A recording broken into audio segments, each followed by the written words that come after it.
So Mappa have just dropped the new JJK Season 4 trailer, and there's a lot to unpack here. If you've been worried about Mappa concerning staff changes of animators, well, let's just say look no further. I'm about to clear all that up for you right now in this video. Let's get started. Ever since Season 3 finished and we found out the director had left, people were a bit skeptical to say the least. Fans were worried that the anime might look completely different, and that is a fair assumption. But after watching this teaser that you can now see behind me, those fears are unnecessary. The visual style looks very familiar, and they might just be picking the best shots because they know they're dropping the trailer and they want to wow everyone. But some of these frames, dare I say it, better than Season 3.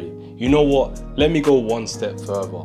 Better than Season 2. Definitely better than Season 1. That shit was trash. But most importantly, it still feels like Jujutsu Kaisen. The anime we all know and love. You know, it's like our little baby. You know, we've seen it grow from 2018, and now it's been signed to the first team for, I don't know, Barcelona, and it's paying off. You know, it's got us this big crib. We're loving life. That was a baby well invested. One thing that immediately caught my eye is seeing Goso's name still being attached to the project. For me, one of the best parts of JJK isn't the modern design, it's actually the creative direction. I've mentioned this before on my other video. You should check that out right now. Not right now actually, after this video, after you like and subscribe in fact. But the direction, the way the scenes are framed, the way the tension builds, the way the fights flow from one moment into the next. That's what gives this anime its unique identity. And hopefully Mappa continues using this format going forward,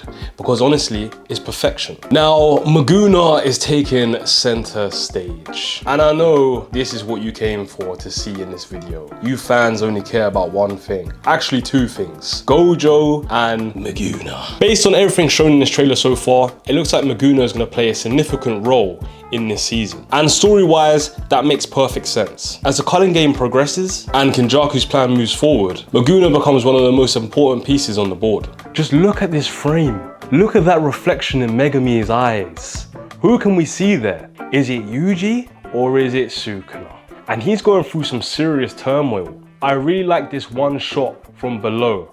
I like how the creative directors are using different perspectives to display different ranges of emotions.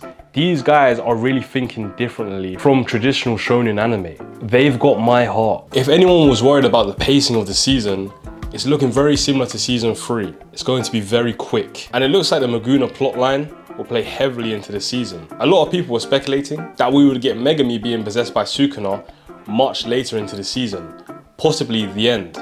But if I had to guess, I think it's gonna be in the middle point. Hikari versus Kashimo looks incredible. The biggest standout for me personally was this fight. We even got what looks like a direct recreation of one of manga's most iconic panels. Visually, the fight already looks amazing. The lighting, the colors, the casino-inspired effects. It perfectly captures the identity of Hikari's technique. It's just pure chaotic energy. It's flashy, over the top, and completely unique. And that's exactly how the fight should feel. If Mappa's already showing off shots like this in the teaser, imagine what the full battle is gonna look like. Even outside of this match, the animation style for the action scenes just looks incredible. We only got a few quick glimpses, but there was a lot to like about this. The movement looked fluid, the impact frames hit hard, and the choreography already looks really promising. One thing I always pay attention to in teaser trailers is how the action moves. Because studios can hide unfinished scenes, but they can't really hide how the effects work.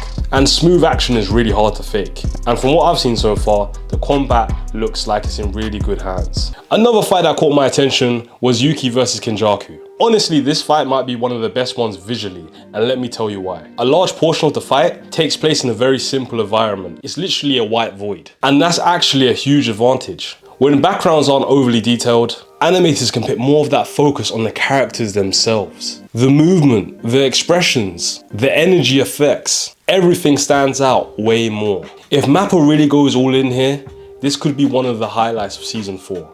We also got a quick look at Maki in this season. The teaser doesn't reveal much, but honestly, it doesn't need to. Seeing Maki back in action is enough to get fans excited, you know? Because since Toji's dead, all the Toji fans, this is what you got. This is your next runner-up. I mean, you got Megami, but that's getting possessed, so that's really Sukuna now. Hey, potential, man, yo. Help me! after her transformation, every time she shows up on screen, you know you're gonna see a spectacle. And season 4 will give her plenty of opportunities to shine. Then we get one of Yuji's most iconic moments. We see him breaking free from Urame's ice. You see the pure determination on his face. He's going through it this season. If you thought season 2 was bad, wait until you lay your eyes on this. Our boy is in the mud.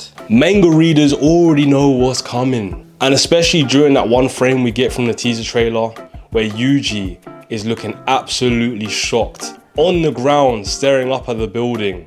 And if you want to know what building I'm talking about, just know the top of that building is where it goes left. This is one of those scenes that fans have been waiting for years to get animated, and it looks like it's finally time to start eating. Now here's my prediction for the season finale and where we're gonna get left off. Based on everything shown in the trailer, it's a very strong possibility that this season will end with Gojo being unsealed. And if that's where the season stops, that's the perfect cliffhanger. Think about it, the entire season builds tension. The culling game becomes more intense. The stakes keep rising. And then right at the end, Gojo returns. Roll credits, everybody loses their mind. Twitter's going crazy. The anime edits are going crazy.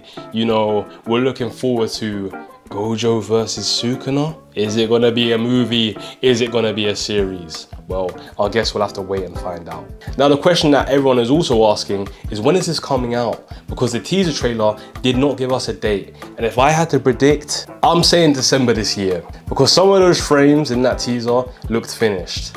And I just believe that, you know, it's coming sooner rather than later.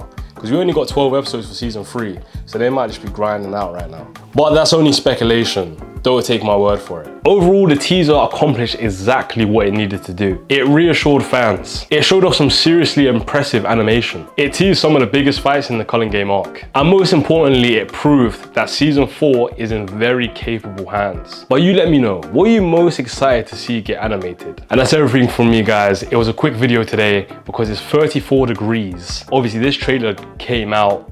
You know, I'm trying to be on it from now on, try to get the speed going, get the updates directly to you. And you know, I'm in the casual fit. I'm sweating off. So I hope you guys appreciate the graft I'm pitting in. More videos to come. Safe. Yuji. Sukuna. JJK, you have my heart. Because the way they deal with this trope is just pure entertainment. By the way, spoiler alert, so if you're not caught up on the manga or anime for Jujutsu Kaisen, I suggest you go do that first and then come back to this video. If not, this is your warning, safe. Yuji Itadori starts off as one of the most